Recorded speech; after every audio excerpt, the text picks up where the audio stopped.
ప్రభునామంలో అందరికీ వందనాలు. దాదాపుగా అందరు చూసిన వారే ఉన్నారు. ఎమ్గనూరులో దాదాపుగా 10 సంవత్సరాలు గిర్జోను పెదనాన్నతో పాటు రాజన్నలతో పాటు దాదాపుగా అక్కడే ఎక్కువ వాక్యం తెలుసుకొని అక్కడే వాక్యంలో ఎక్కువగా బలపడి తర్వాత సండే స్కూల్ పరిచర్య, ఆ తర్వాత వ్యక్తిగతంగా ఇంద్రమ్మ కాలనీలో సువార్త పరిచర్య చేస్తూ ఉన్నాను. నా గురించి అందరికీ తెలుసు. సాక్ష్యం చెప్పడం కంటే దేవుని సన్నిధిలో యవ్వన కాలంలో నుంచే క్రీస్తు కొరకై నిలబడాలనేటువంటి తపన కలిగినటువంటి యవనస్తునిగా దేవుడు నన్ను రూపుదిద్దాడు. చిన్న వయసులో నుంచి కూడా క్రీస్తుని గూర్చి ప్రకటించాలి అని ఆశ కలిగినటువంటి వాడని బ్రదరన్ అసెంబ్లీస్లో ఎక్కువ కాలం, దాదాపుగా అంటే నాకు ఊహ తెలిసినప్పటి నుంచి కూడా బ్రదరన్ అసెంబ్లీస్లోనే ఎక్కువగా పెరిగాను. వాక్యం నేర్చుకున్నది దాదాపుగా శాంబాబు అంకులు మెసేజ్లు, అలాగే ఎమ్గనూరులో స్థానిక సంఘం ద్వారా వాక్యాన్ని నేర్చుకున్నాను. కర్నూలులో ఉన్నటువంటి మోషన్న సంఘంలో చిన్న వయసులో 10 సంవత్సరాల వయసు వరకు మోషన్న దగ్గర వాక్యంలో ఎదిగాను. కొన్ని పరిస్థితుల కారణంగా తర్వాత నేను కొంతకాలం ఇంద్రమ్మ కాలనీలో జీవించవలసి వచ్చింది. ఇంద్రమ్మ కాలనీలో నేటికి సువార్త జరుగుతూ ఉంది. ప్రభు చిత్తమైతే సంఘం స్థాపించబడుతూ ఉంది. దేవుడు అనుకూలిస్తే, అనుకూలమైన వాతావరణం ఇస్తే అక్కడ కూడా ప్రభు కొరకు నిలబడాలని ఆశ కలిగి ఉన్నాను. ఈ దినం ఇక్కడికి రావడానికి పుష్పరాజన్న అలాగే పెద్దలు అందరూ ఆహ్వానించారు. అందును బట్టి మీకు అందరికీ ప్రేమతో వందనాలు తెలియజేస్తూ ఉన్నాను. నాకంటే వాక్యం ఎరిగిన వారు ఉన్నారు, దయతో గుర్తుంచుకోండి. ఏమన్నా తప్పుగా నేనేమన్నా చెప్తే దయతో మన్నించమని ప్రార్థిస్తూ ఉన్నాను. వాక్యంలోనికి వెళదాం. ఫిలిప్పీ పత్రిక మొదటి అధ్యాయం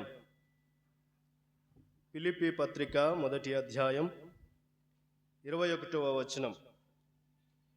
ఫిలిప్పీ పత్రిక మొదటి అధ్యాయం 21వ వచనం. నా మటుకైతే బ్రతుకుట క్రీస్తే, చావైతే లాభము. చిన్న మాట ప్రార్థన చేసుకొని వాక్య ధ్యానంలోనికి వెళ్దాం.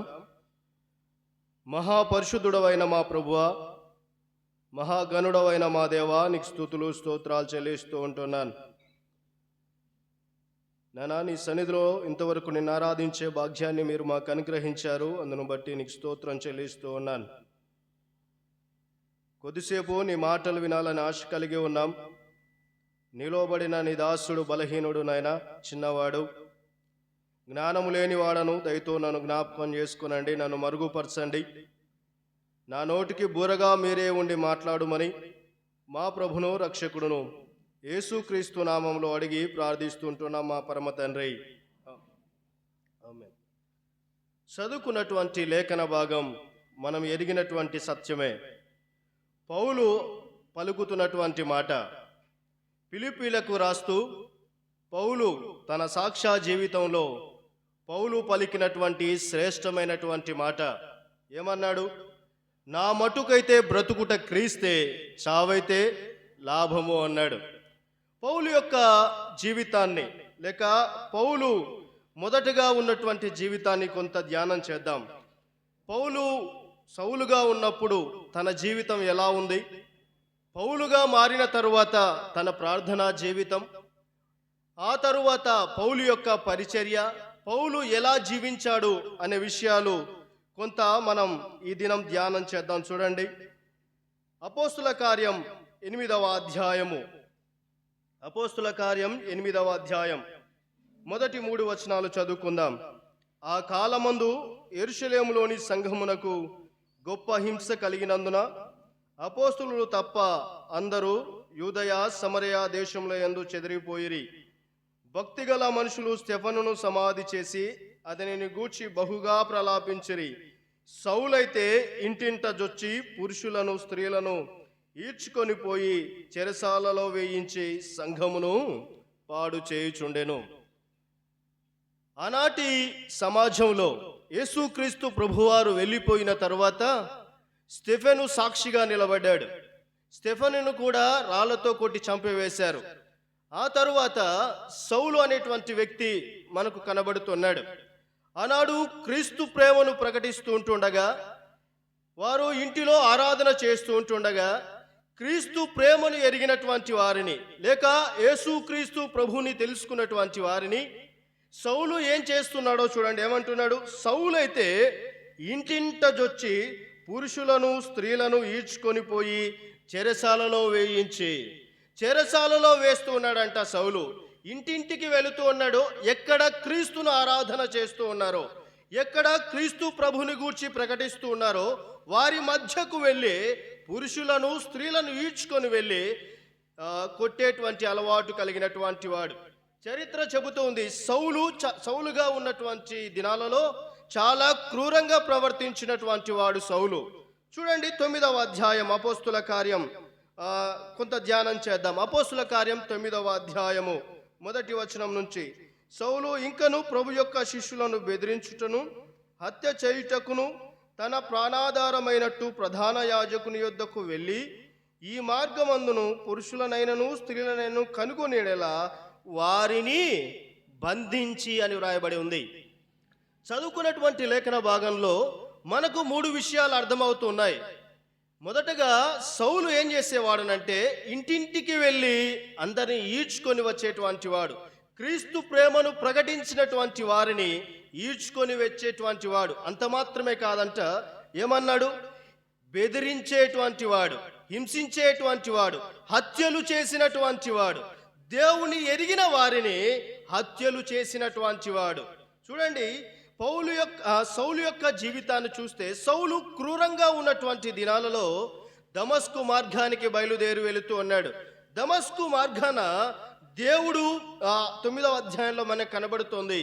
దమస్కు మార్గాన దేవుడు సౌలుకు ప్రత్యక్షము కాగా అక్కడ ఒక మాట 5వ వచనంలో రాయబడి ఉంది. చూడండి ఆ మాట 4వ వచనం నుంచి చదువుతున్నాను. అప్పుడు అతడు నేల మీద పడి సౌలా సౌలా నీవేళ నన్ను హింసించుచున్నావని తనతో ఒక స్వరము పలుకుట వినెను. ప్రభువా నీవెవడవని అతడు అడగగా ఆయన నేను నీవు హింసించుచున్నా యేసును అన్నాడు. సౌలు బయలుదేరి వెళుతూ ఉన్నాడు. ఎవరిని? యేసుక్రీస్తు ప్రభువాన్ని ప్రకటించే వారిని, ఆరాధన చేసే వారిని హింసించాలని బయలుదేరి వెళుతూ ఉన్నప్పుడు ప్రభువు దమస్కు మార్గంలో ప్రత్యక్షమయ్యాడు. హింసిస్తున్నటువంటి సౌలుతో ప్రభువు దర్శనమందు మాట్లాడాడు. చూడండి ఏమన్నాడు? నీవేళ నన్ను హింసించుచున్నావు. చూడండి ఆ అధ్యాయం చదివిన తర్వాత కొంత కిందికి వచ్చిన తర్వాత వచనాల్లో సౌలు యొక్క జీవితం పూర్తిగా మార్చివేయబడుతోంది. మార్చివేయబడిన తర్వాత పౌలు చేస్తున్న మొట్టమొదటి ప్రార్థన మనకు కనబడుతుంది. చూడండి, హింసించిన వాడు, దూషించిన వాడు, అందరినీ ఈడ్చుకొని వెళ్ళిన వాడు, బంధించినటువంటి వాడు. అపోస్తుల కార్యం 9వ అధ్యాయం 11 చివరి భాగంలో అంటున్నాడు. చూడండి ఏమంటున్నాడు? ఇదిగో అతడు ప్రార్థన చేయుచున్నాడు. ఒకప్పుడు హింసించినటువంటి వాడు దేవుడు ఎప్పుడైతే సౌలుకు కనబడి మాట్లాడగానే సౌలు జీవితమంతా మార్పు చెందింది. ఏం చేస్తున్నాడంటే 11వ వచనానికి వచ్చి లోపట అతడు ప్రార్థన చేయుచున్నాడు. ప్రార్థన చేస్తున్నాడంట, అంటే మార్పు చెందాడు. మార్పు చెందిన తరువాత సౌలు పౌలుగా మారిన తరువాత ప్రార్థన చేశాడు. ప్రార్థన తరువాత తన జీవితం ఎలా ఉందో అనే విషయాన్ని ఈ దినం మనం నేర్చుకుందాం. చూడండి అదే 9వ అధ్యాయం అపోస్తుల కార్యం 19వ వచనాన్ని చూడండి ఏమంటున్నాడు? పిమ్మట అతడు దమస్కులోనున్న శిష్యులతో కూడా కొన్ని దినములు ఉండెను. వెంటనే సమాజ మందిరములో యేసు దేవుని కుమారుడని ఆయనను గూర్చి ప్రకటించుచు వచ్చాను. వెంటనే మార్పు చెందాడంట, ఆలస్యం చేయలేదు. రక్షణ పొందిన తరువాత, పౌలుగా మారిన తరువాత వెంటనే మార్పు చెందాడంట. ఏం చేస్తున్నాడు? వెంటనే సమాజ మందిరములో యేసు దేవుని కుమారుడని ఆయనను గూర్చి ప్రకటించుచు వచ్చాను. వినండి, మనము రక్షించబడి ఎంత కాలం అవుతుంది? మనము మార్పు చెంది ఎంత కాలం అవుతుంది? 20 సంవత్సరాల, 10 సంవత్సరాల, 5 సంవత్సరాల? మనము రక్షించబడి ఎంత కాలం అవుతుంది? సంఘం అభివృద్ధి చెందాలి అని అంటే, సంఘం విస్తరించాలి అన్న పౌలు యొక్క పని చూడండి. మార్పు చెందిన వెంటనే మునుపు జీవితానికి తను ప్రార్థనా జీవితానికి ఎక్కువ కాలం పట్టలేదంట. మార్పు చెందిన వెంటనే తను చేస్తున్నటువంటి పని ఏమన్నాడు? వెంటనే సమాజ మందిరములో యేసు దేవుని కుమారుడని ప్రకటించుచూ వచ్చాడు. ఆయనను ప్రకటిస్తూ వచ్చాడంట. మార్పు చెందిన వెంటనే. మనం మార్పు చెంది ఎంతకాలం అవుతుంది? మనము మార్పు చెంది ఎంతకాలం అవుతుంది? మనము రక్షణ పొంది ఎంతకాలం అవుతుంది? రక్షణ పొందిన తరువాత మన సాక్ష్య జీవితాన్ని మనం కాపాడుకున్నామా? మార్పు చెందిన తరువాత ఏ ఒక్కరికైనా మనము సువార్తను ప్రకటించామా అనే విషయాన్ని ఆలోచన చేయాలి. మనము సువార్తను ప్రకటించాలనంటే చదువు రాని వారు ఉన్నారు, చదువు వచ్చిన వారు ఉన్నారు, యవనస్తులు ఉన్నారు. చదువు రాని వారు కూడా సువార్తను ప్రకటన చేయవచ్చు. ఎలా చేయొచ్చు? సాక్ష్య జీవితాన్ని కాపాడుకొని మన క్రియలు సరిగా ఉండి ఇతరులకు మనం సాక్షిగా నిలబడవచ్చు. కింది వచనాన్ని చూడండి, 21వ వచనం. వినిన వారందరూ విభ్రాంతి నొంది యెరూషలేములో ఈ నామమును బట్టి ప్రార్థన చేయు వారిని నాశనము చేసిన వాడు ఇతడు కాడా? ఒకప్పుడు నాశనము చేసిన వాడంట, ఒకప్పుడు పాపములో జీవించినటువంటి వాడు, ఒకప్పుడు దేవునికి దూరంగా ఉన్నటువంటి వాడు, దేవుని ప్రజలను హింసించినటువంటి వాడు మార్పు చెందిన తరువాత అక్కడ ఏం చేస్తున్నాడు చూడండి, సువార్తను ప్రకటిస్తూ వచ్చాడు. అక్కడ ఉన్నటువంటి ప్రజలు ఇస్తున్నటువంటి సాక్ష్యాన్ని చూడండి ఏమంటున్నాడు. ఈ నామమును బట్టి ప్రార్థన చేయు వారిని నాశనము చేసిన వాడు ఇతడు కాడా? మార్పు చెందిన తర్వాత అక్కడున్న వారు ఏం చేస్తున్నారు? సాక్ష్యం ఇస్తూ ఉన్నారు. వినండి, మన గురించి సాక్ష్యాన్ని ఇస్తున్నారా? మన ప్రవర్తనను గురించి. మనము దేవుని నమ్ముకొని చాలా కాలం అవుతుంది, మనకు ఆరాధన జరుగుతూ ఉంటుంది, వాక్యాలు వింటూ ఉంటున్నాం, సంవత్సరం వెంబడి సంవత్సరం వస్తూ ఉంటుంది. మనకు భక్తి ఎప్పుడు వస్తుందో తెలుసా? డిసెంబర్ నెల మొత్తం దాదాపుగా చాలామంది చూసినప్పుడు డిసెంబర్ నెలలో ఉన్నటువంటి భక్తి డిసెంబరు తరువాత కనిపించు. పౌలు మారిన తరువాత సువార్తను ప్రకటన చేస్తున్నాడంట. మనం ప్రకటన చేసామా? మనము సువార్తకు వెళ్ళాలి అన్నప్పుడు ఎంతమంది వెళ్తున్నారు ఒకసారి ఆలోచన చేయండి. సువార్తను ప్రకటించవలసిన భారం నా మీద మోపబడి ఉన్నది అన్నాడు పౌలు. చూడండి, ఇక్కడ తను మార్పు చెందిన తరువాత అక్కడున్నటువంటి వారు, ఆ ప్రదేశంలో ఉన్నటువంటి వారు పౌలు హింసిస్తున్నప్పుడు, పౌలు కొడుతూ ఉన్నప్పుడు, ఈడ్చుకొని వెళ్తున్నప్పుడు చూసిన వారు హింసించిన వాడు ఇతడు కాడా అని సాక్ష్యం ఇస్తున్నారు. మనలను గురించి వినండి, మనలను గురించి ఇతరులు సాక్ష్యం ఇస్తూ ఉన్నారా? మన ఇరుగు పొరుగు వారు సాక్ష్యం ఇస్తున్నారా? మన ఎదిరింటి వారు సాక్ష్యం ఇస్తున్నారా? మన సంఘములో సాక్ష్యం ఎలా ఉంది? మనం బయటికి వెళ్ళినప్పుడు మన సాక్ష్యం ఎలా ఉంది? మార్పు చెందిన తరువాత సాక్ష్య జీవితము కలిగి జీవించాలి, సాక్షులుగా జీవించాలి ప్రభు కొరకు. పౌలు మారిన తరువాత అక్కడున్న వారు ఏం చేస్తున్నారంట? సాక్ష్యం ఇస్తూ ఉన్నారు. మన సాక్ష్య జీవితం, యవనస్తులుగా మన సాక్ష్య జీవితం, మనము పనిచేసే దగ్గర, మనము చదువుతున్నటువంటి కాలేజీల్లో మన సాక్ష్యం ఎలా ఉంది? లేక మనము పనిచేసే దగ్గర, మనము చేస్తున్న ఉద్యోగాలలో మన సాక్ష్యం ఎలా ఉంది? ఇతడు క్రైస్తవుడు అని చెప్పగలిగినటువంటి సాక్ష్యం మనలో ఉందా? మన ఎదురింటి వారు వీరు క్రైస్తవులు అనేటువంటి సాక్ష్యం ఇచ్చేవారుగా ఉండాలి. మార్పు చెందిన తర్వాత క్రీస్తు కొరకై బ్రతకాలనే ఆశ ఉండాలి. చూడండి, ఇంకొక మాటను చూద్దాం. పౌలు యొక్క ప్రార్థనా జీవితాన్ని చూద్దాం. అదే రోమాపత్రిక 1వ అధ్యాయం, రోమాపత్రిక 10వ అధ్యాయము 1వ వచనం. రోమాపత్రిక 10వ అధ్యాయం 1వ వచనం. సహోదరులారా, ఇశ్రాయేలీయులు రక్షణ పొందవలనని నా హృదయాభిలాషయు వారి విషయమై నేను దేవునికి ప్రార్థన చేయుచున్నాను అన్నాడు. ప్రార్థన చేస్తున్నాడంట. ఎవరి కొరకు? ఇశ్రాయేలీయుల కొరకు ప్రార్థన చేస్తూ ఉన్నాడు. మార్పు చెందిన తర్వాత సాక్ష్యాన్ని కాపాడుకున్నాడు, సువార్తను ప్రకటిస్తూ ఉన్నాడు. ఆ తరువాత తన జీవితాన్ని చూడండి. ఇశ్రాయేలీయులు రక్షణ పొందవలనని నా హృదయాభిలాష అన్నాడు. దీన్ని మనం ఆలోచన చేద్దాం. మన జీవితానికి రక్షణ పొందిన తరువాత మనం చేసిన ప్రార్థన, మన వారి కొరకు మనం ప్రార్థన చేస్తున్నామా? మన బంధువుల కొరకు ప్రార్థన చేస్తున్నామా? మన ఇంటి వారి కొరకు ప్రార్థన చేస్తున్నామా? సంఘం కొరకు ప్రార్థన చేస్తున్నామా? నూతన ఆత్మలు చేర్చబడాలి అని ప్రార్థన చేస్తున్నామా? ఒకసారి ఆలోచన చేయండి. వాక్యం ప్రతి వారం వింటాం, ప్రతి దినము కూడా వింటాం, కానీ మనము చేస్తున్నటువంటి ప్రార్థన ఎలా ఉందో ఒకసారి ఆలోచన చేయండి. ఎప్పుడు ప్రార్థన చేసినా నా కుటుంబం బాగుండాలి, నేను బాగుండాలి, నా పిల్లలు బాగుండాలి, మన కుటుంబం వరకే కాదు ప్రార్థన. చూడండి, సౌలు మారిన తర్వాత తాను చేస్తున్నటువంటి శ్రేష్టమైనటువంటి ప్రార్థన ఏమన్నాడు? ఇశ్రాయేలీలు రక్షణ పొందవలనని నా హృదయాభిలాష అన్నాడు. ఒకప్పుడు వారిని ఈడ్చుకొని వెళ్ళిన వాడే, వారిని కొట్టిన వాడే, వారిని బాధించిన వాడే, వారిని చంపిన వాడే, కానీ మార్పు చెందిన తరువాత ఇశ్రాయేలీలు రక్షణ పొందవలనని నా హృదయాభిలాష అన్నాడు. సంఘములో ఉన్న యవనస్తుల కొరకు ప్రార్థన చేస్తున్నామా? మార్పు చెంది చాలా కాలం అవుతుంది, మార్పు పొంది చాలా కాలం, చాలా సంవత్సరాలు అవుతుంది, కానీ ప్రార్థనా జీవితం ఎలా ఉంది? ప్రార్థన చేస్తున్నామా? ఎదురువారి కొరకు, ఎదురింటి వారి కొరకు, పక్కవారి కొరకు, మనము జీవించేటువంటి స్థలములో ఉన్న వారి కొరకు ప్రార్థన చేస్తున్నామా? పౌలులో కనబడుతుంది, ఇశ్రాయేలులు రక్షణ పొందవలనే నా హృదయాభిలాష. వారి విషయమై నేను దేవునికి ఏం చేస్తున్నాడంట?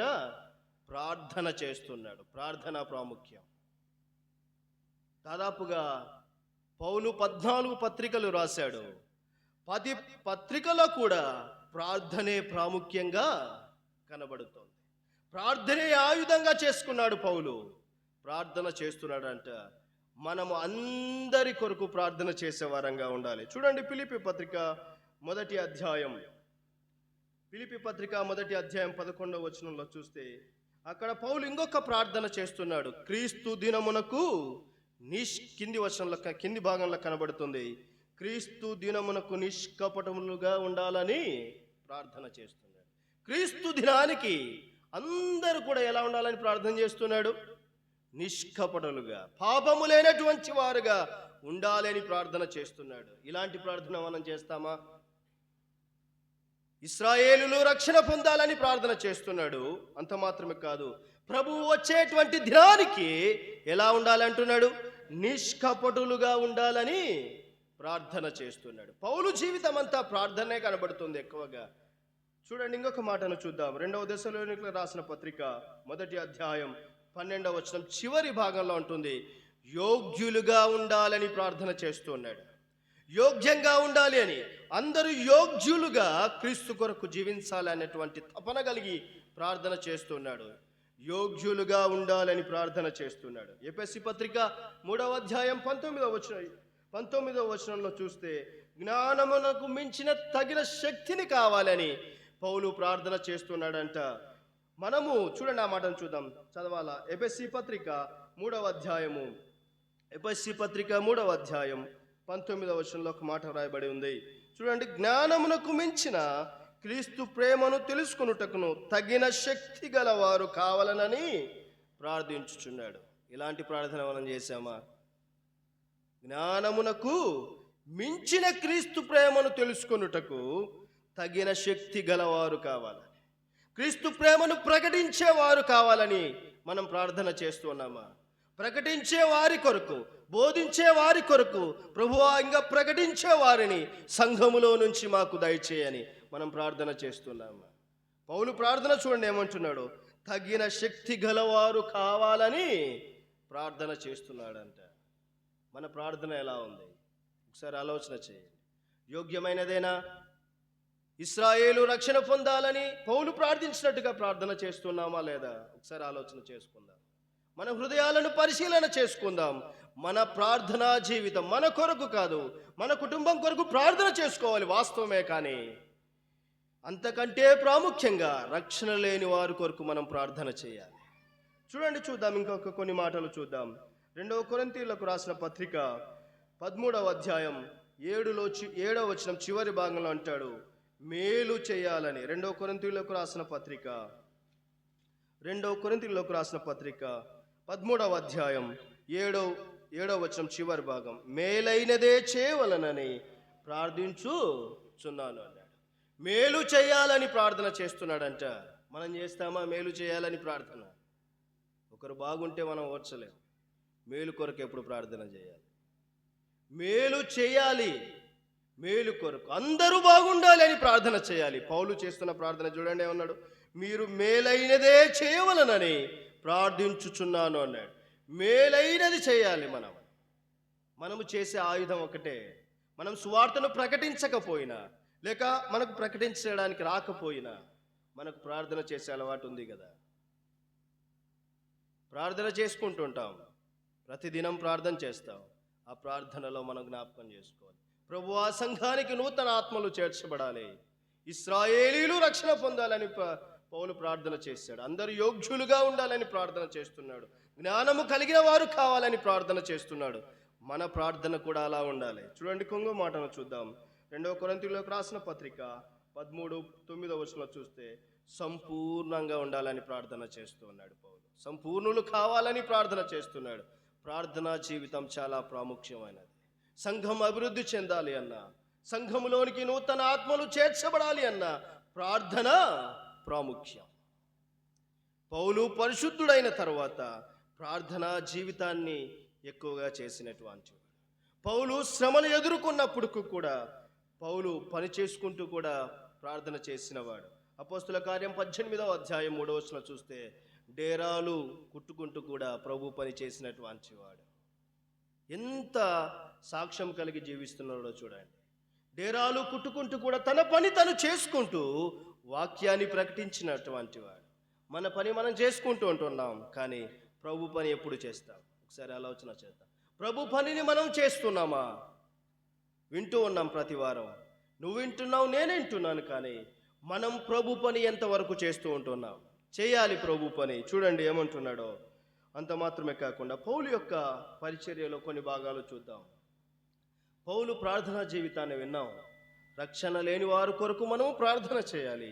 అందరూ యోగ్యులుగా ఉండాలని, అందరూ రక్షించబడాలి అని, అందరి కొరకు సంపూర్ణులు కావాలని, క్రీస్తు ప్రేమను ప్రకటించడానికి శక్తి గల వారు కావాలని ప్రార్థన చేయాలి. అంత మాత్రమే కాదు, పౌలు యొక్క పరిచర్యలో కొన్ని విషయాలు మనం నేర్చుకుందాం. కొలసీ పత్రిక మొదటి అధ్యాయము, కొలసీ పత్రిక మొదటి అధ్యాయం 23 చివరి భాగం. పౌలను నేను సువార్తకు పరిచారకుడనైతిని. పౌలు ఏం చేస్తున్నాడంట? పరిచారకుడు అయ్యాడు. కొలసీలకు రాస్తూ ఉంటున్నాడు, పౌలను నేను సువార్తకు పరిచారకుడనైతిని. పరిచర్య చేయాలంటే ఎంత బద్ధకమో చాలామందికి. దాదాపుగా సంఘంలో పరిచర్య చేయాలంటే చేస్తున్న వారు ఉన్నారు, వారిని బట్టి దేవునికి స్తోత్రం. పరిచర్యను చేయడానికి ముందుకు రావాలి. సంఘం ప్రారంభించబడిన నాటి నుండి నేటి వరకు సంఘం ఎంత అభివృద్ధి చెందిందో ఒకసారి ఆలోచన చేసుకోవాలి. పరిచర్య చేసే అలవాటు ఉండాలి. నాకు తెలిసి ప్రభుదాస్ అంకుల్ గురించి, నంద్యాల, తను పరిచర్య చేస్తున్నటువంటి దినాల్లో డ్రమ్ములు కడుగుతున్నాడంట. ఒక వ్యక్తి, ఒక యవనస్తుడు వచ్చి, అంకుల్ డ్రమ్ములు నేను కడుగుతాను అన్నాడంట. నేను కడుగుతాను అని చెప్పకూడదు నాయనా, కడిగి చూపించాలి అన్నాడంట. ప్రభు పనిని పరిచర్య చేయాలని ఆశ మనకు ఉండాలి. యవనస్తులు ఉన్నారు, ఆశ మనకు అవసరం. పౌలు పరిచర్య చేస్తూ ఉన్నాడు. మారిన తర్వాత, తన జీవితం మారిన తర్వాత పరిచర్య చేస్తున్నటువంటి లక్షణం కలిగినటువంటి వాడు. అందుకనే అన్నాడు, పౌలను నేను సువార్తకు పరిచారకుడు. పరిచారకుడు అంటే అన్ని పనులు చేసుకునేటువంటి వాడు. సంఘంలో కసుగొట్టొచ్చు, తూడ్చొచ్చు, ఏ పనైనా చేయొచ్చు, అన్ని పనులు చేసుకునేటువంటి వాడు. ఒక వచనంలో చూస్తే అక్కడ కనబడుతుంది. 2 కొరింథీ పత్రిక 11వ అధ్యాయం 25వ వచనంలో చూస్తే అక్కడ మనకు కనబడుతుంది. ముమ్మారు కొట్టబడి తిని అన్నాడు. ఆహారం లేక ఉన్నప్పటికీ కూడా తన పని తాను చేసుకుంటూ సువార్త పరిచర్య చేసినటువంటి వాడు పౌలు. పౌలు యొక్క జీవితం చాలా ఆశ్చర్యం అనిపిస్తుంది. పౌలు యొక్క జీవితం అంతా కూడా సువార్తను ప్రకటిస్తూ వచ్చాడు. మార్పు చెందిన తర్వాత విశ్వాసులంగా, లేక దేవుని పిల్లలంగా మన సాక్ష్యం ఎలా ఉందో చూడండి. మారిన తరువాత జీవితం మరలా పాపపు జీవితానికి మనం అలవాటు పడితే దాని వలన ఉపయోగం లేదు. సొలొమోను అన్నీ అనుభవించిన తర్వాత ఏమన్నాడు? వ్యర్థం అన్నాడు. వ్యర్థమైన వాటిని మనం విడిచిపెట్టిన తర్వాత తిరిగి దాని దగ్గరికి వెళితే ఒక మాట, కుక్కకు మనకు తేడా ఉంది. కుక్క ఏం చేస్తుందంట? కక్కి తిని ఉంటుంది, కక్కినదే తను తింటుంది. మన జీవితాలు కూడా అంతే. సంఘంలో ఉన్నప్పుడు మన ప్రవర్తన ఎలా ఉంటుంది అని అంటే భయభక్తులు కలిగి, మనంతటి భక్తిపరులు లేరు అన్నట్టుగా మన జీవితం ఉంటుంది. బయటికి వెళ్ళిన తరువాత మన సాక్ష్యం ఎలా ఉంది? మన ప్రార్థనా జీవితం ఎలా ఉంది? మన ఇంటిలో, మన ఎదురింటి వారి దగ్గర, లేక మన బంధువుల దగ్గర, మనము పనిచేసే దగ్గర సాక్ష్యం ఎలా ఉంది? ఎలా పరిచర్య చేస్తూ ఉంటున్నాం? ఒకసారి ఆలోచన చేద్దాం. చూడండి, పౌలు మాత్రం సాక్ష్య జీవితాన్ని కాపాడుకున్నాడు. మనం కాపాడుకుంటున్నామా సాక్ష్య జీవితాన్ని? రోమాపత్రిక 1వ అధ్యాయం 15-16 వచనాల్లో చూస్తే చూడండి, ఒక మాట మనకు కనబడుతుంది. రోమాపత్రిక 1వ అధ్యాయము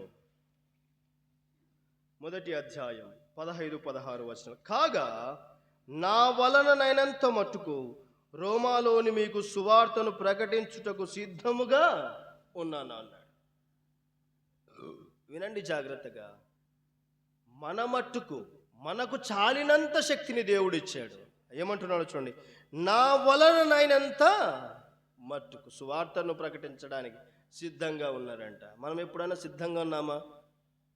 ఏ రోజైనా? ఇంతకాలమైంది రక్షించబడి, దేవుని ప్రకటించడానికి ఏ రోజైనా సిద్ధపడ్డామా? సిద్ధపడడం మనకు అవసరం. చూడండి ఇంకో మాట, 16వ వచనం. సువార్తను గూర్చి నేను సిగ్గుపడువాడను. మనకెంతో సిగ్గు. వినండి, సువార్తను ప్రకటించాలంటే సిగ్గు. వాస్తవానికి బైబిల్ చేత పట్టుకోరావడానికి కూడా సిగ్గే. బైబిల్ పట్టుకోరావడానికి చాలా సిగ్గుపడుతూ ఉంటాం. ఈ మధ్య స్కూటీలు, బండ్లు వచ్చిన తర్వాత బైబిల్ ఏం చేస్తుంది? బైబిల్ మూసి బండ్లో పెట్టుకొని చర్చి దగ్గరకు వచ్చేంత వరకు కూడా బైబిల్ తీయం. ఒకవేళ నడుచుకుంటూ వచ్చేవారిని ఆలోచన చేద్దాం. బైబిల్ కనబడకుండా, ఇతరులు చూడకుండా బైబిల్ ఏం చేస్తాం? దాపెట్టుకొని తీసుకొని వస్తాం. ఎంత మన బ్రతుకులు మారాయి, కానీ క్రీస్తు కొరకు నేను బ్రతికాను, మారానని చూపించుకోవడానికి ఇష్టపడ్డాం. అంటే మనలో ఏముంది? ఇంకా పాపపు స్వభావమే ఉంది. చూడండి, పౌలు సువార్త ఏమంటున్నాడు? సువార్తను గూర్చి నేను సిగ్గుపడువాడను కాను అన్నాడు. మనం సిగ్గుపడుతున్నాం. ప్రార్థన చేయాలన్నా సిగ్గే, వాక్యం చెప్పాలన్నా సిగ్గే, ప్రతి విషయానికి సిగ్గుపడుతూ ఉంటున్నాం. పని చేయాలన్నా, సంఘంలో పని చేయాలన్నా, పరిచర్య చేయాలన్నా, ఏ పని చేయాలన్నా సంఘంలో ఏం చేస్తున్నాం? సిగ్గు పడుతున్నా. మారిన తరువాత జీవితం మార్పు చెందాలి. మార్పు చెందకపోతే ఆ జీవితానికి ప్రయోజనము ఉండదు. ప్రయోజనకరమైనటువంటి జీవితం మనకు అవసరం. సిగ్గుపడుతున్నావు. రాజన్న పిల్లలు ఇద్దరు నిన్న నేను చూసిన, వాడు పత్రికను పట్టుకొని యేసు ప్రభువుని నమ్ముకోండి అంటున్నాడు. వయసు ఎంత? మహా అయితే 6-7 సంవత్సరాల వయసు. మనం పత్రికలు పంచుతున్నాం. ఏం చెప్తున్నాం? పత్రిక ఇచ్చి వస్తాం. ఇవ్వకుండా ఇంకోటి ఏంటంటే, ఇచ్చి వస్తాం అంతే. వారు నమ్ముతారా నమ్మరా, కనీసం వచ్చిన తర్వాత ప్రార్థన చేయాలి. చిన్న పిల్లలకు ఉన్నటువంటి ఆసక్తి మనకు లేకుండా పోతుంది. చిన్న పిల్లలు భయభక్తులు కలిగి జీవించాలని ఆశ కలిగి ఉన్నారు. నిన్న చూసా బాగా పత్రికలు వాడు ఎంత హుషారుగా పంచుతున్నాడు అని అంటే, చాలా హుషారుగా పత్రికలు పంచుకుంటూ యేసుప్రభు చిన్న మాట, ఒకటే మాట, యేసుప్రభు నమ్ముకోడని పత్రిక చేతిలో పెట్టి వెళ్ళిపోతున్నాడు అంతే. రక్షించబడి ఎంతకాలం అవుతుంది? పత్రికను మనం తీసుకొని మన ఎదురింటి వారికి, లేక మనము పని చేసే దగ్గర, మనం ఎక్కడైతే మనం పని చేస్తున్నామో వారి దగ్గరికి వెళ్ళి, అయ్యా యేసుప్రభు నమ్ముకున్నాను, ఏ రోజన్నా చెప్పినామా? ఏ రోజన్నా సాక్ష్యం ఉందా? సాక్ష్యం లేకుండా మనం బ్రతుకుతాం. దేవుడు అడగడా? దేవుడు ఖచ్చితంగా అడుగుతాడు. నీవు తెలుసుకున్నావు దేవుని గురించి, ఇతరులు కూడా తెలుసుకోవాలి. ఇతరులు కూడా తెలుసుకోవాలని ఆ తపన మనలో ఉండాలి. సువార్తను గూర్చి నేను సిగ్గుపడు వాడను కాను అన్నాడు. మనం సువార్త విషయమై భారము కలిగి ఉండాలి. చూడండి, ఇంకొక మాటను చూద్దాం. 1 కొరింథీ పత్రిక 9వ అధ్యాయం. 1 కొరింథీ పత్రిక 9వ అధ్యాయం 16వ వచనం. 1 కొరింథీ పత్రిక 9వ అధ్యాయం 16వ వచనం. నేను సువార్తను ప్రకటించుచున్నాను, నాకు అతిశయ కారణం లేదు. సువార్తను ప్రకటించవలసిన భారము నా మీద మోపబడి ఉన్నది. ఏమంటున్నాడు పౌలు? సువార్తను ప్రకటించవలసిన భారం నా మీద మోపబడి ఉంది. నమ్మిన విశ్వాసులంగా మన మీద ఒక భారం ఉంది. ఏ భారం? సువార్తను ప్రకటించవలసిన భారం. ఆ భారం మన మీద ప్రతిదినం ఉండవలసిందే. రక్షణ లేని వారు లక్షల కొలదిగా ఉన్నారు. ఆ పాట నేను చిన్నగా ఉన్నప్పటి నుంచి వింటున్నా. రక్షణ లేకయే ప్రజలు లక్షల కొలదిగా ఉన్నారు. ఆ ప్రజల కొరకు మనం ప్రార్థన చేస్తున్నామా? చూడండి, సువార్తను ప్రకటించవలసినటువంటి భారం నా మీద మోపబడి ఉంది. మాటి మాటికి చెబుతూ ఉన్నాను, ఒకే ఒకటి, రక్షించబడి ఎంతకాలం అవుతుంది? మన మీద భారం, సువార్తను ప్రకటించవలసిన భారం మన మీద ఉంది. ఏనాడైనా ప్రకటించామా? భారం ఉంది, కానీ ప్రకటించడానికి ఏముంది మనకు? ఎనికలా సిగ్గుపడుతున్నాం అంతే. సిగ్గును విడిచిపెట్టి సువార్తను ప్రకటించాలి. సౌలు మారిన తరువాత పౌలుగా జీవించినప్పుడు, ఆహారం లేకుండా ఉన్నప్పుడు, అలల చేత కొట్టబడినప్పుడు, సముద్రంలో ప్రయాణం చేస్తున్నప్పుడు, ఆకలి దప్పులు ఉన్నా కూడా తన జీవితాన్ని ముందుకు కొనసాగించాడంట. ఆ భారం అలాంటిది పౌలుకు. మనకుందా భారం? సువార్తను ప్రకటించాల్సినటువంటి భారం మన మీద ఉందా? అందుకనే అన్నాడు, చూడండి, విలాపవాక్యం 3వ అధ్యాయం 27వ వచనంలో, యవన కాలమందు కాడి మోయుట నరునికి మేలు అన్నాడు. ఎవరికి మేలంట? నరునికే, జంతువులకు కాదు. నరునికి మేలు అన్నాడు. రక్షించబడి ఎంతకాలం? యవనస్తులుగా ఉన్నాం, పెద్దలుగా ఉన్నారు. ఏనాడు ప్రకటిస్తూ ఉంటున్నాం సువార్త? సిగ్గుపడుతూ ఉంటున్నాం. చూడండి, మాటను చూద్దాం. కింది వచనాలు చూడండి, ఇంకేమంటున్నాడు? అయ్యో, నేను సువార్తను ప్రకటింపకపోయిన ఎడల నాకు శ్రమ. శ్రమ అంట. ఎందుకు శ్రమ? సువార్తను ప్రకటించకపోయిన ఎడల నాకు శ్రమ అంటున్నాడు. భారం ఉంది, ప్రకటించకపోతే ఏముంది? శ్రమ ఉందంట. శ్రమ పడాలి ప్రభు కొరకై. చాలామంది యవనస్తులు ఉన్నారు, వాక్యం ఎరిగిన వారు ఉన్నారు. ప్రభు కొరకు మనం ఏం చేయాలి? శ్రమ పడాలి. ఇంద్రమ్మ కాలనీలో సంఘాన్ని స్థాపించాలని ఆశ కలిగి ఉంది సంఘం. దాని కొరకు ఎవరు అవసరం? యవనస్తులు అవసరం. సంఘంలో ప్రార్థన అవసరం. నెహెమ్యా గ్రంథంలో చూస్తే పడిపోయిన ప్రాకారాలు కట్టడానికి నెహెమ్యా ఉపవాసం ఉండి ప్రార్థన చేశాడు. పడిపోయిన ప్రజల కొరకు, లేక పడిపోయినటువంటి వారి కొరకు నెహెమ్యా రోజు ఆ పడిపోయిన ప్రాకారాలు కట్టాలి ప్రభు అని ఉపవాసం ఉండి ప్రార్థించాడంట. మనం ప్రార్థిస్తున్నామా? సంఘము స్థాపించబడాలి, మరి ఒక బ్రాంచ్ ఏర్పాటు చేయాలని ఏర్పాటు చేస్తూ ఉన్నాం. సంఘం అందరం కలిసి ఏం చేయాలి? ప్రార్థన చేయాలి. దాని గురించి సిగ్గుపడకూడదు. సువార్తను ప్రకటించడానికి మనం ప్రకటించాలి అంతే. భారం ఎవరి మీద వేయాలి? దేవుని మీద మనం వేయాలి. చూడండి, పౌలు ఏం చేస్తున్నాడు? సువార్తను గూర్చి ప్రకటించకపోయిన ఎడల అయ్యో, నాకేమంటున్నాడు? అయ్యో, నేను సువార్తను ప్రకటించకపోయిన ఎడల నాకు శ్రమ. కింది వచనంలో ఒక మాట, నేను ఇష్టపడి చేసిన ఎడల నాకు జీతము దొరుకును. ఏం దొరుకుతుందంట? జీతం. దేనికోసం పనిచేస్తున్నాడు? ప్రభు ఇచ్చే బహుమానం కోసం, ప్రభు ఇచ్చే జీతం కోసం పనిచేస్తున్నాడు.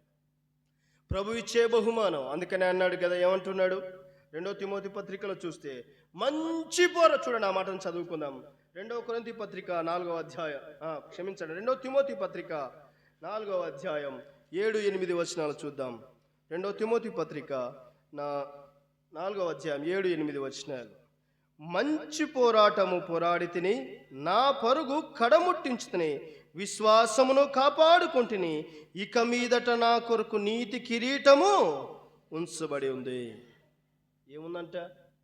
మంచి పోరాటం. నేను క్రీస్తు కొరకు మంచిగా బ్రతికాను అన్నవారు ఉన్నారా ఎవరన్నా? మంచిగా బ్రతికాను, క్రీస్తు కొరకు రక్షించబడిన తర్వాత నేను మంచిగా బ్రతికాను, ఇంటికి వెళ్ళిన తర్వాత పనిచేసే దగ్గర నేను ఎక్కడ ఉన్నా కూడా నేను మంచిగా బ్రతికాను అన్నవారు ఉన్నారా? ఎక్కడా కనిపించరు. ఏదో ఒక లోపం, ఏదో ఒక శరీర బలహీనత, వాటన్నిటిని జయించాలి. జయించినప్పుడే మనం పౌలు వలె జీవించగలం. చూడండి ఏమన్నాడు? మంచి పోరాటము పోరాడి తిని, నా పరుగు కడముట్టించుతుని. ఏం కాపాడుకున్నాడంటే మరలా విశ్వాసమును కాపాడుకుంటుని అన్నాడు. విశ్వాసాన్ని కాపాడుకున్నాడు. ఇక మీదట ఏముందంట పౌలు కొరకు? నీతి కిరీటము ఉంచబడి ఉంది. దేవుడు మనకు జీవితం ఇస్తాడా?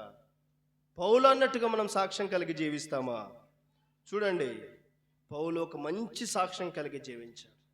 మనము కూడా పౌలు వలె సువార్తను ప్రకటించాలి, భారము కలిగి సువార్తను ప్రకటించాలి, ఇష్టపడి సువార్తను ప్రకటించాలి. చూడండి, ఇంకా కొన్ని మాటలు చూద్దాం. 2వ కొరింథీయులకు రాసిన పత్రిక, అపోస్తలుడైన పౌలు కొరింథీయులకు రాసిన 2వ పత్రిక 11వ అధ్యాయము 28వ వచనం. 11వ అధ్యాయం 28వ వచనం. ఇవియుగాక సంఘములన్నిటిని గూర్చిన చింతయు కలదు, ఈ భారము దినదినము నాకు కలుగొచ్చు.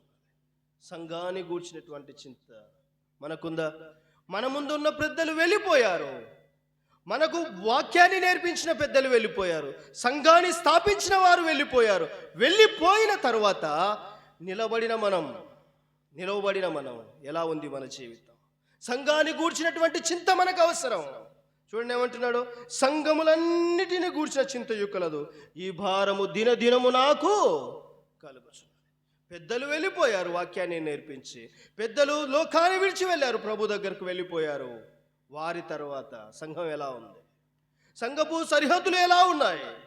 పెద్దలు ఉన్నప్పుడే ఉన్నాయా, లేక సంఘపు సరిహద్దులు విశాలపరచబడ్డాయా? ఒకసారి ఆలోచన చేసుకుందాం. వారు నేర్పించినటువంటి బోధ, పెద్దలు నేర్పించినటువంటి బోధ ఎలా ఉందో చూడండి. ఏమంటున్నాడు? దినదినము కలుగుతుందంట బాధ. మనకేనాడైనా మన సంఘాన్ని గూర్చి లేక సంఘపు విషయాలను గూర్చి ఏ రోజైనా చింతపడ్డామా? సంఘం ఇంకా విస్తరించలేదే, సంఘం ప్రబలలేదే, సంఘంలో నూతన ఆత్మలు చేర్చబడలేదనేటువంటి చింత మనలో ఉందా? ప్రభు చూడండి ఏమన్నాడు? ఈ భారము దినదినము కలుగుతుందంట. ఒక రోజు కాదు, 2 రోజులు కాదు, పౌలుకు దినము కలుగుతుంది. సంఘములన్నిటిని గూర్చినటువంటి చింత పౌలుకు కలుగుతుంది. సంఘాన్ని గూర్చినటువంటి చింత మనకు అవసరం. చూడండి, ఇంకా మాట చూద్దాం. కొలస్సీ పత్రికలో చూస్తే, కొలస్సీ పత్రిక 1వ అధ్యాయం 28-29 వచనం చూస్తే పౌలు ఏం చేస్తున్నాడో. కొలస్సీ పత్రిక 1వ అధ్యాయం 28-29 వచనాలు. ప్రతి మనిషికి కింది భాగం ప్రతి మనిషికి బుద్ధి చెప్పుచు, ప్రతి మనిషినికి బోధించుచు ఆయనను ప్రకటించుచున్నాను. పౌలు యొక్క జీవితం చూడండి. సంఘాలన్నిటిని గురించి చింత ఉందంట. ఇంకొక చింత ఈడ మనకు కనపడుతుంది. ప్రతి మనిషికి బుద్ధి చెప్పుచు అన్నాడు. మనకు బుద్ధి వచ్చి మారినామా, బుద్ధి లేక మారినామా? ఒకసారి ఆలోచన చేద్దాం. మనము దేవుడంటే తెలుసుకొని బుద్ధి వచ్చి మనం మారాం, మరలా ఏం చేస్తున్నాం? బుద్ధి లేకుండానే బ్రతుకుతాం. పౌలు చూడండి, ప్రతి మనిషికి బుద్ధి చెప్పాడంట. ఒకసారి ఆలోచన చేద్దాం. మారిన తర్వాత మన జీవితాన్ని లేక మన స్నేహితులకు లేక మన బంధువులకు, ఒకప్పుడు నేను ఈ విధంగా జీవించాను, పాపంలో జీవించాను, ఇప్పుడు నేను బుద్ధి తెచ్చుకొని దేవుని కొరకు జీవిస్తున్నాను అని మనం ఏ రోజైనా సాక్ష్యం ఇచ్చామా? ప్రతి మనిషికి బుద్ధి చెప్పాలంట. బుద్ధి లేకుండా బ్రతికినాం మనం ఒకప్పుడు. బుద్ధి వచ్చిన తర్వాత ఏం చేయాలి? ఆ బుద్ధిని 10 మందికి నేర్పించాలి. చూడండి ఏమన్నాడు? ప్రతి మనిషినికి బోధించుచు ఆయనను ప్రకటించుచున్నాడు. ప్రతి మనిషికి, సువార్థికునికొక్కనికే కాదు భారం, సేవకునికొక్కనికే కాదు భారం, సంఘ పెద్దలకు మాత్రమే కాదు భారం, అందరికీ ఉండాలి భారం. నమ్మిన ప్రతి ఒక్కరికి ఉండాలి. ప్రతి మనిషికి బుద్ధి చెప్పుచు, ప్రతి మనిషికి బోధించు ఆయనను గూర్చి ప్రకటించాడంట పౌలు. మనం ప్రకటిస్తున్నామా? ప్రకటించవలసిన భారం నా మీద మోపబడి ఉందన్నాడు పౌలు. చూడండి, ఇంకా కొన్ని మాటలు చూసుకుందాం. పౌలు యొక్క పరుగు జీవితాన్ని చూస్తే, పౌలు ప్రయాణించిన విధానాన్ని చూస్తే, మొదటిగా మనం వింటూ వచ్చాం కదా, ఏమన్నాడు? ప్రార్థనా జీవితం కనబడింది. యోగ్యమైనటువంటి ప్రార్థన, ఇశ్రాయేలులను గూర్చినటువంటి ప్రార్థన, నిష్కపటమైనటువంటి ప్రార్థన, తగిన శక్తి గలవారు కావాలన్నటువంటి ప్రార్థన అనేటువంటి విషయం పౌలులో ఎక్కువగా కనబడింది. ఆ తర్వాత తన పరిచర్యను చూస్తే తనకు శక్తి కలిగిన కొలది ప్రకటిస్తూ వచ్చాడు. ఆ తర్వాత తన జీవితాన్ని చూడండి, ఏమంటున్నాడు? అపోస్తల కార్యం 20వ అధ్యాయం 24వ వచనంలో కనబడుతుంది. అపోస్తల కార్యం 20వ అధ్యాయం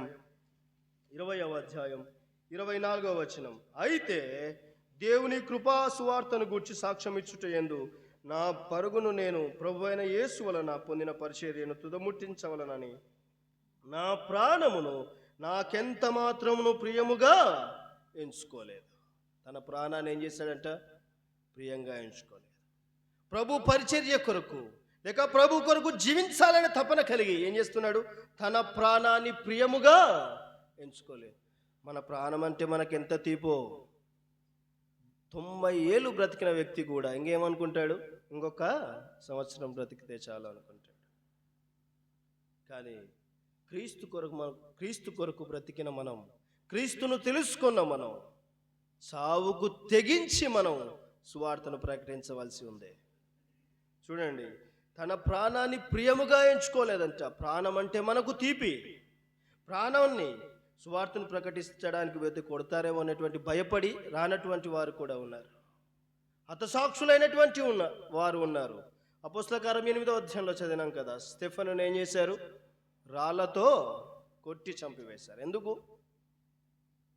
సువార్తను ప్రకటించినందుకు, క్రీస్తు కొరకు జీవించినందుకు. క్రీస్తు కొరకు మనము జీవించినప్పుడు దెబ్బలు తిన్నా, తన్నులు తిన్నా, ఏమి చేసినా కూడా మనకు ప్రతిఫలం ఎక్కడొస్తుంది? దేవుని దగ్గర వస్తుంది. ప్రతిఫలాన్ని దేవుడు అనుగ్రహిస్తాడు. చూడండి, తన ప్రాణాన్ని ప్రియముగా ఎంచుకొనకుండా సువార్తను ప్రకటించాడు. సంఘం కూడా మన ప్రాణాన్ని ప్రియముగా ఎంచుకొనకుండా మనం సువార్తను ప్రకటించవలసిన వారమై ఉన్నాం.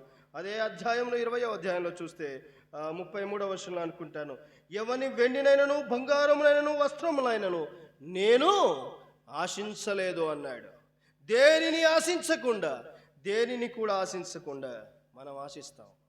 ప్రతిదానికి మనం ఆశిస్తాం. నేను వస్తే నాకేమిస్తారు, నేను వస్తాను పలానా చోటికి, నాకు ఏమీ లాభం. ప్రతి విషయంలో అంతే. దేవా, నేను ప్రార్థన చేస్తున్నా, నాకు ఈ ప్రభువా. కానీ దేవునికి మనం ఏమిస్తున్నాం? దేవుని కొరకు మనం ఏం చేస్తున్నాం? ప్రతిసారి అంతేనా? ప్రతి సంవత్సరం అంతా అంతే. ఏ సంవత్సరం అన్న మార్పు ఉండాలి. డిసెంబర్ నెల వచ్చిందంటే ఏముంటుంది?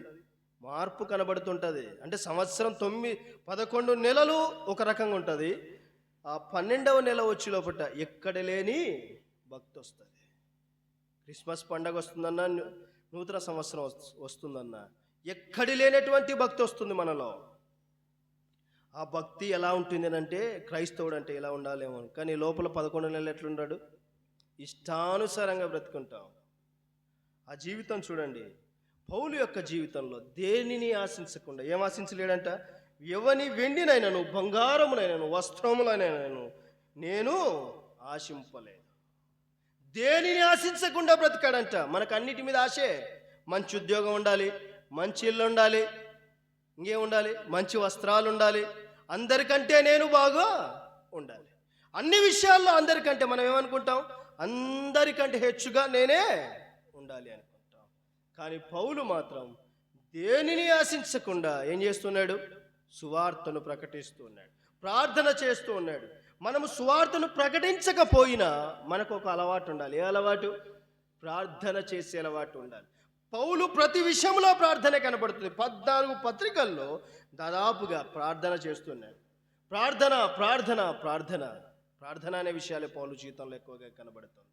ప్రార్థన మనకు చాలా అవసరం. చూడండి, పౌలు జీవితంలో చాలా నేర్చుకుంటున్నాం. ప్రార్థన చాలా ప్రాముఖ్యమైనటువంటిది. అంత మాత్రమే కాదు, ఒక 3 వచనాలు, ఒక 3 వ్యక్తులను జ్ఞాపకం చేసుకొని ముగించుకుందాం. చూడండి, ఎస్తేరు గ్రంథం తీయనక్కర్లేదు కానీ చెప్పుకుంటూ వెళ్తాను, సమయం అవుతుంది కనుక. ఎస్తేరు గ్రంథం 4వ అధ్యాయం 15-16 వచనాల్లో చూస్తే ఎస్తేరు జీవితం కనబడుతుంది. ఎస్తేరు ప్రాణానికి తెగిస్తుంది. అక్కడ రాజు ఆజ్ఞ బయలుదేరి ఉంది, యూదులందరినీ సంహరించి వేయాలి అని. కానీ యూదులందరినీ సంహరించి వేయాలి అన్నప్పుడు ఎస్తేరు మాత్రం ఏం చేస్తుంది? ఉపవాసం ఉండి ప్రార్థన చేయమని చెప్పింది. రాజు ఆజ్ఞ లేనిదే రాణి అయినా మంత్రి అయినా ఎవరైనా కానీ రాజు ఆజ్ఞ లేనిదే లోపలికి ప్రవేశించడం కుదరదు. కానీ దేవుని కృప వలన ప్రార్థన చేసి ఎస్తేరు రాజు దగ్గరికి వెళ్ళినప్పుడు రాజు తన దండాన్ని చూపించాడు. ఇశ్రాయేలు ప్రజలందరూ నశించిపోతారని ఎస్తేరుకు తెలుసు, మొర్దెకైకి తెలుసు. ఎస్తేరు ఏం చేసింది? ప్రార్థన చేసింది. స్త్రీలు ఎక్కువగా ఉన్నారు, ప్రార్థన చేసే అలవాటు ఉండాలి. ఎస్తేరు తన వారి కొరకు ప్రార్థన చేసింది. నశించిపోతున్న యూదులందరూ నశిస్తారు అని ఆనాటి కాలంలో రాజాజ్ఞ బయలుదేరింది, యూదులందరినీ సంహరించి వేయాలని. కానీ ఎస్తేరు ఏం చేసింది? ప్రార్థన చేత తన ప్రజలను కాపాడుకుంది. ప్రార్థన చేత స్త్రీలు ఏం చేయొచ్చు? మనలను మన వారిని కాపాడుకోవచ్చు, మన పిల్లలను కాపాడుకోవచ్చు, భర్తను కాపాడుకోవచ్చు, తన ఇంటి వారిని కాపాడుకోవచ్చు. ప్రార్థనే ప్రాముఖ్యమైనది. తన వారి కొరకు నశించుతున్న యూదుల కొరకు ఏం చేసింది ఎస్తేరు? ఉపవాసం ఉండి ప్రార్థన చేసింది. స్త్రీలకు ఏమవసరం? ప్రార్థన అవసరం. అంత మాత్రమే కాదు, మనము జీవించినటువంటి జీవితం ఎలా ఉండాలి అని అంటే, ఎక్కడ జీవించినా, ఎక్కడ బ్రతికినా, ఏ ప్రాంతంలో మనం ఉన్నా, దానియేలు గ్రంథంలో మనం చూస్తాం కదా, 1వ అధ్యాయం 8వ వచనంలో షడ్రక్ మేషక్ అబేద్నెగోలు మనకు కనబడతారు. వారి సాక్ష్య జీవితం ఎలా ఉంది? వాస్తవానికి దానియేలు దగ్గర ఎవరు లేరు? తల్లిదండ్రులు లేరు, తన స్నేహితులు షడ్రక్ మేషక్ అబేద్నెగోలు వీరు మాత్రమే ఉన్నారు. తన వారు లేరు, తన ఇంటి వారు లేరు, యూదావారు లేరు, ఎవరు ఇశ్రాయేలీలు ఎవరూ లేరు. కానీ తన పవిత్ర జీవితం ఏం తినకూడదు అనుకున్నాడు? రాజు ఇచ్చు భోజనము పానీయమునైనను తాగకూడదు అనుకున్నాడు, అపవిత్రపరచుకొనకూడదు అనుకున్నాడు జీవితాన్ని. దానియేలు అపవిత్రపరచుకొనకూడదు అనుకొని సాక్ష్యం కలిగి జీవించాడు. దినానికి 3 మారు ప్రార్థన చేసే అలవాటు కలిగిన వాడు దానియేలు. దావీదు దినమునకు 7 సార్లు ప్రార్థన చేసేవాడంట. మన ప్రార్థన జీవితం ఎలా ఉంది? 7 సార్లు అనంటే ప్రతి విషయంలో కూడా తనకు దేవుడు గుర్తొచ్చిన ప్రతిసారి కూడా దావీదుకి ఏం అలవాటు ఉంది? ప్రార్థన చేసే అలవాటు. మనకుందా? ఉదయం తినేటప్పుడు, మధ్యాహ్నం తినేటప్పుడు, రాత్రి తినేటప్పుడు. ఆ 3 సార్లే కాదు, ఉదయం అంతా కాపాడిన దేవునికి ఉదయం లేవగానే దేవుని ప్రార్థించే అలవాటు ఉండాలి. మనం బయటికి వెళ్ళినప్పుడు ప్రార్థన చేయాలి, లోపలికి వచ్చినప్పుడు ప్రార్థన చేయాలి. ప్రార్థనే ప్రాముఖ్యం. దావీదు దినానికి 7 సార్లు ప్రార్థన చేసినట్టుగా మనము ప్రార్థన చేయాలి. పవిత్రమైన జీవితం కొరకు దానియేలు ప్రార్థన చేసినట్టుగా మనము ప్రార్థన చేయాలి. ప్రార్థన చేయకపోతే, ప్రార్థన అలవాటు మనకు లేకపోతే దాని వలన ఉపయోగం ఏమీ ఉండదు. ఉపయోగం దేని వలన? ఏది సాధించాలి అన్నా, ఏది మనం ప్రభు పని మొదలు పెట్టినా ఏది అవసరం? ప్రార్థన అవసరం. పెద్దలు నేర్పించారు మనకు ప్రార్థన. ప్రతి విషయంలో మనం గుర్తు చేసుకోవాలి ప్రార్థన. శోధనలు వస్తాయి, శ్రమలు వస్తాయి, కానీ ఒక మాట వ్రాయబడింది చూడండి. హెబ్రీ పత్రికలో ఒక మాట చదువుకొని ముగించుకుందాం. హెబ్రీ పత్రికను చదువుకుందాం. హెబ్రీ పత్రిక 1వ అధ్యాయం 12వ అధ్యాయం.